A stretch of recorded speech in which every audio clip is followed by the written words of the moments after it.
Hey, this is Marine Science Society. We are so far the only ocean conservation club on grounds. To give you some background about ocean conservation, one of the main challenges we face in this world is rising sea level. Well, there are many factors such as shrinking islands, where inlets between them are widened by more than 1,000 yards in just the past few years, which result in massive loss of marsh. And also due to global warming, there's melting water from glaciers and also the seawater are experiencing thermal expansion, which further result in sea level rise. While there are many traditional coastal protection structures, they are not very environmental friendly, which we come with a solution, which is oyster restoration. It can provide functional oyster reefs, which can cope with sea level rise while at the same time providing habitat for creatures. So our main goal is to produce baby oysters and transplant them on reefs. Well, we will only participate in shell bagging and oyster gardening. It's important for us to get a comprehensive view of the whole procedures. So we will first start with shell recycling. So we cooperate with Chesapeake Bay Foundation, which is CBF. So CBF will engage restaurants to collect oyster shells and then they clean them. And for shell bagging, what we do is we put clean recycled shells in bags to cure them, which means we let them now in the sun to dry. And then CBF will place them in huge water tanks that containing millions of microscopic oyster larvae. This larvae will then attach to the shells. On average, each recycled shell can become home to dozens of those baby oysters. And then CBF will provide those baby oysters on shell to its oyster gardeners, and oyster gardeners will grow those shells in these cages. And they will put the cages in the water to grow for 1 year, where larvae will become the adult oysters and then put them in the bay to build oyster reefs. So that's basically about how oysters works here. And this is the place we will visit, which is Brock Environmental Center. I'm not sure if you know this place, but it's a really amazing place. This is one of the first environmental centers in our nation that embrace energy and water independence. They are environmentally sensitive and smart buildings. It's a fun fact that the center actually generates 80% more energy than what it consumes.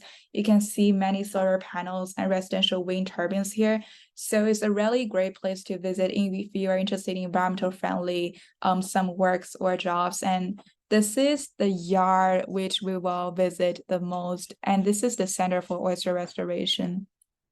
So cage building, it is not very heavy lifting. You can work independently or with one other person. It's just easy work of bending wire mesh. And these cages will be used by oyster gardeners, as we said before.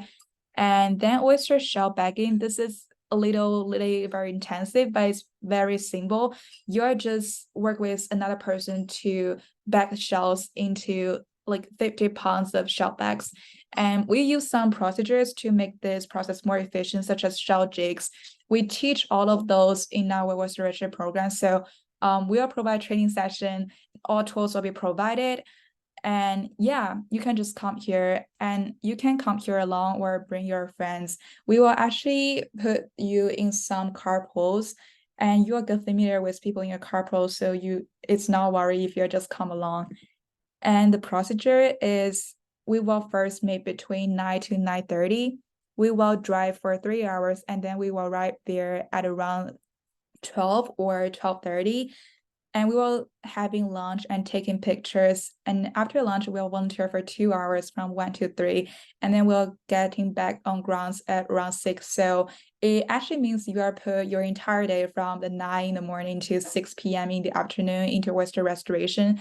So you really need to consider your schedules and see whether this program is suitable for you.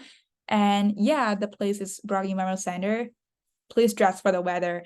You will really get dirty in those events because sometimes you really had to like work with those oysters and also the marsh near the sea. We'll group people for carpools and you can just sign up and indicate your place of residence, and your drivers will contact you and picking you up. So we will not meet in a parking lot or something else. You just need to contact your driver. Don't worry, we'll put in those groups.